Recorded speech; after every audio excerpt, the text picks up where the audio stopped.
আসসালামু আলাইকুম, কেমন আছেন আপনারা সবাই? আশা করছি সবাই ভালো আছেন। আলহামদুলিল্লাহ আমিও অনেক ভালো আছি। চলে আসছি নতুন একটা ব্লগ ভিডিও নিয়ে।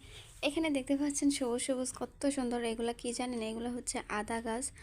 আম্মু হচ্ছে আমার বাড়িতে কিছু আদা গাছ লাগাইছিল, আর এখানে একটা বেগুন গাছ হয়েছে, যাতে হচ্ছে কয়েকটা ফুলও ধরছে। আর এই আদার গাছগুলো আমি এই প্রথম দেখতেছিলাম। আর দেখেন কত সুন্দর বাঁশের ঝাড়ের মতো আদা গাছ হয়েছে আমাদের বাড়িতে। এখানে আমার আপু আর হচ্ছে আমার ছেলে দুজনে বাহিরে ঘুরতেছে, কারণ আমার ছেলে আবার বিকেল টাইম হলে বাহিরে বেরোতে চায়। আর যেহেতু আমার এদিকে খুব ভালোই ঠান্ডা পড়ে গেছে, এই জন্য নেহানকে বাহিরে এখন বিকেল টাইম যেহেতু, এই জন্য সোয়েটারও পরাই দেওয়া হয়েছে। তো এই যে দুজনে হচ্ছে ঘুরতেছে। সন্ধ্যায় রান্না যেহেতু করা হবে, আমাদের এইদিকে কিন্তু হচ্ছে বিকেলেই বেশিরভাগ রান্না করা হয়। এই জন্য এখানে আপু হচ্ছে কিছু মাছ রান্না করবে আর মাংস রান্না করবে আজকে।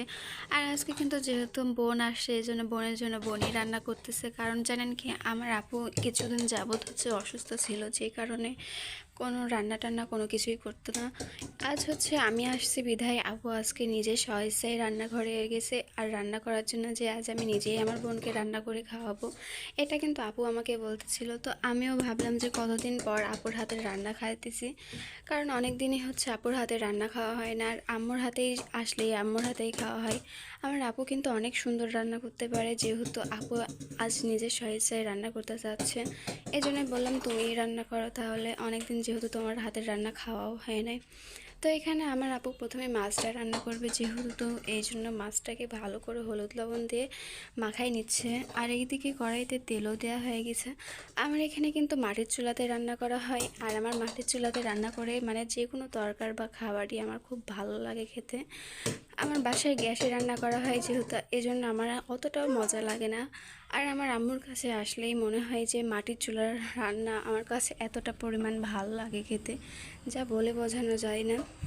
মাছগুলোকে কড়াইতে দিয়ে দিছে, আর কড়াইতে দিয়ে দিয়ে মাছগুলোকে একটু কড়া করে ভেজে নেবে। যেহেতু হচ্ছে মাছ ভুনা করা হবে, এই জন্য একটু কড়া করেই ভাজা হবে, যাতে হচ্ছে মাছগুলো না ভেঙে যায়। এখানে এই জন্য আপু মাছগুলোকে একটু বেশিক্ষণ ধরেই ভেজে নেবে কড়া করে। আর এইদিকে আমি হচ্ছে মুরগি কাটতেছি। আম্মু হচ্ছে বিকেল টাইম যেহেতু, এই জন্য রাতের খাবারের জন্য একটা মুরগি নিয়ে আসা হয়েছিল। আর এখানে আমি মুরগি কাটতেছি, আমি কিন্তু সেরকম কাটতে পারি না, তারপরেও চেষ্টা করতেছিলাম কাটার। আর এদিকে আমার কি হাল অবস্থা মুরগি কাটতে গিয়ে। যাই হোক, আমি কিন্তু বিয়ের আগে এরকম মুরগি কাটতে পারতাম না, মাছ পর্যন্তও কাটতে পারতাম না, কারণ কখনো আমি মাছ মুরগি কখনো হাতেই দিই নাই কাটার জন্য। আর বিয়ের পর এখন দেখেন সবই শিখে গেছি, মাছ মুরগি সব কাটাই শিখে গেছি।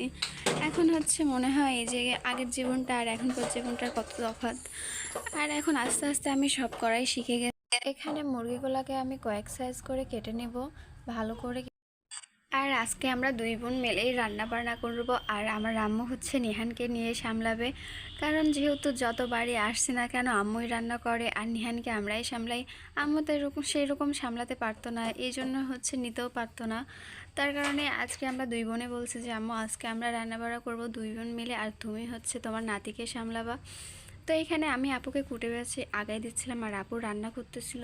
আর এই যে এখন এখানে হচ্ছে রান্না করার জন্য মশলা কষাই নিচ্ছে। আর এই যে এখানে আমার মুরগির মাংস কাটা শেষ। আমি কিন্তু অনেক সুন্দর করে যাই হোক কাটতে পারছি মুরগির মাংসগুলো। তো এখন আমার মুরগির মাংসগুলো কাটা হয়ে গেলে আমি এগুলো ধুয়ে নিয়ে আসবো। আর এখানে হচ্ছে ধুয়ে নিয়ে আপুর কাছে রেখে দিব, কারণ আপু যেহেতু রান্না করতেছে। আর এদিকে আপু কিন্তু হচ্ছে মানে মুরগির হচ্ছে কিছু পাটা দিয়ে এগুলো ছিল, এই জন্য এগুলাকে আপু আগে রান্না করতেছে। তো এগুলো রান্না করার পরে আপু হচ্ছে আবার মুরগির মাংস রান্না করবে। তো আজকে হচ্ছে এই পর্যন্ত কি ভিডিওটা, সবাই ভালো থাকবেন, সুস্থ থাকবেন, আল্লাহ হাফিজ। আর আমার চ্যানেলটাকে যারা সাবস্ক্রাইব করেন অবশ্যই সাবস্ক্রাইব করবেন।